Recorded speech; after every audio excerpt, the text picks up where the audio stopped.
السلام علیکم. زه عبید الله حسام یم.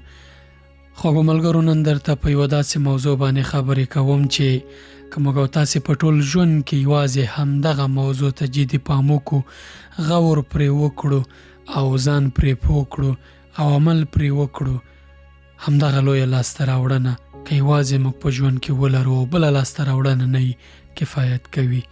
دا موضوع دا ده چې موږ ځان په دې وپوهوو چې زموږ د ژوند اصلي مقصد څه شی دی. څنګه کوای شو د خپل ژوند لپاره اساسي مقصد وټاکو، هدف ورته وټاکو چې نه یوازې په دې دنیا کې بلکې په آخرت کې هم دغه هدف موږ بریالي کړي او الله پاک رانه راضي، جنت وګټو او دنیا او آخرت مو دواړه ښې رازوي. دا ویډیو د دې په اړه ده چې موږ څنګه کوای شو د خپل ژوند لپاره مقصد وټاکو. موږ نشو کوای چې چاته ووایو چې ستا ژوند په هدف کې باید دا وي، بلکې څو اصول درته ښیم چې د هغې په رڼا کې باید موږ او تاسې د خپل ژوند لپاره هر یو مقصد وټاکو، هدف وټاکو او د هغې هدف ترلاسه کولو لپاره باید دغه اصول په پام کې ونیسو. زه تاسې ته 3 اصول ښیم چې د هغې په رڼا کې تاسې خپل ژوند لپاره مقصد ټاکلی شئ. د ژوند د مقصد لپاره 3 اصول په پام کې ونیسئ.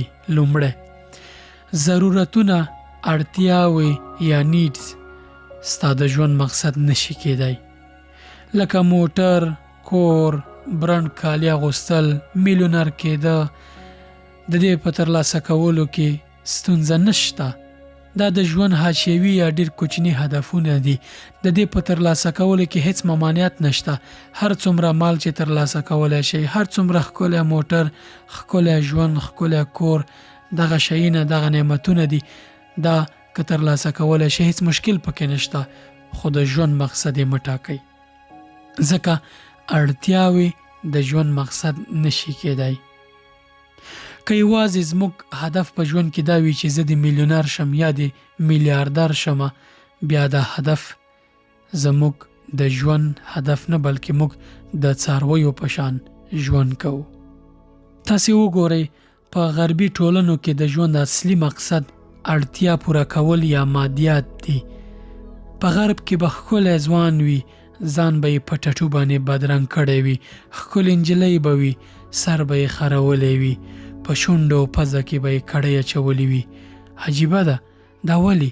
ځکه دوی نه د ژوند اصلي مقصد ورک دی، لاره ورکه ده، د ژوند مقصد ترې ورک دی. د ژوند هدف خوراک او څښاک او خپلو خواهشاتو ته رسیده نه دي. ځکه که د ژوند مقصد یوازې مادیات وي یا یوازې دغه خواهشاتو ته رسیده وي، نو هغه انسانان چې بیا دغه هدف ته نه رسیږي، دوی څه کوي؟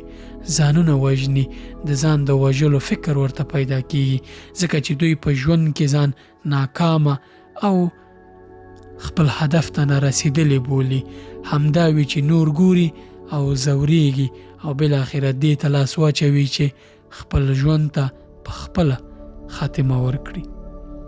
او که دغه خواهشاتو ته ورسیږي، د دنیا ټول خوندونه وڅکي، بیا هم دوی خپل هدف ته نه رسیږي، ځکه چې د ژوند هدف مادیات یوازې نه دي.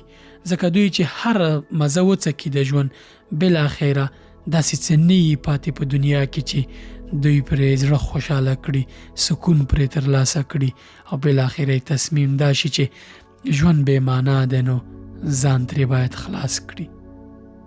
تاسې اورېدلي چې څوک وایي چې الله پاک دې فلانی وبخي، ډېر ښه مالداره سړی و. الا ماشاءالله هغه چا چې خپل مال د الله د رضا دپاره مصرف کړی وي، بلکې تاسې په ځلانده تاریخونو کې اکثره د هغو کسانو نومونه وینئ او لولئ چې معنویاتو باندې پام کړی وي. ژوند مقصد یوازې اړتیاوې یا احتیاجات پوره کول نه وي، بلکې اصلي هدف په ژوند کې د معنویاتو ترلاسه کول وي، د دې ترڅنګ چې مادیات ترلاسه کوي. د ژوند د مقصد لپاره دویم اصل دا دی چې ستا د ژوند مقصد چې هر څه وي باید ټایم باوند نه وي. لکه ستا د ژوند مقصد باید داسې نه وي چې وخت پورې تړلی وي. لکه داسې پریکړه وکړي چې په 10 کلونو کې زه غواړم یو مقام ته ورسیږم، نو 10 کلونه چې پوره شي او کله ته دغه مقام ته ورسیږي نو بیا خو د ژوند باید پای ته ورسیږي، ځکه چې تا خپل هدف پوره کړ او خپل هدف ته ورسېدې. نو ژوند مقصد باید وخت پورې تړلی نه وي، ان د مرګ نه وروسته باید خیر او ګټه تا ته ورسیږي. په ژوند کې اکثره په هغو پروژو باندې پانګونه کوه، کار پې کوه چې کله ته په دنیا کې نه یې هم ګټه یې تا ته رسیږي او الله پاک اجر او ګټه تا ته له مرګه وروسته هم رسوي. دا صدقې جاریه دي. صدقې جاریه څو شیان کیدای شي. نیک اولاد، هغه علم چې تا خلکو ته رسولی، هغه خیر کارونه تا کړي چې له مرګه وروسته هغه خلک کاروي او خلکو ته ګټه رسیږي او اجر یې تا ته رسیږي. د ژوند د مقصد لپاره دریم اصل دا دی چې ستا د ژوند مقصد باید تا پورې یوازې تړلی نه وي، فرد پورې تړلی نه وي، بلکې باید نوبلیټي پکې وي.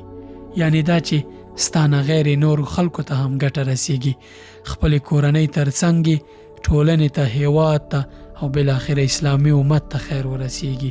هغه هدف چې یوازې یوه فرد ته ګټه رسوي یا یوازې یوې کورنۍ ته ګټه رسوي، دا به ستا د ژوند هدف نه وي یوازینی، بلکې باید داسې هدف ته ژوند کې ولري چې ټول امت ته د ګټه ورسیږي. لوی لوی کارونه کوه، ځکه خو رسول الله صلی الله علیه وسلم وایي چې کله جنت غواړئ جنت الفردوس غواړئ، یعنی لوړ لوړ ارمانونه کوئ، لوړ لوړ هدفونه ټاکئ، کوچنیو هدفونو باندې ځان مه ستړی کوئ، ځکه ژوند چې دی پوره ګټه باید ترې واخیستل شي. که دا ستا استعداد وي، کار وي، وخت ورکول وي، مالی خدمات وي، لوبه وي، د هغې ګټه اخیستونکی باید یوازې ته او ستا کورنۍ نه وي، بلکې د دې ترڅنګ نور خلک هم وي.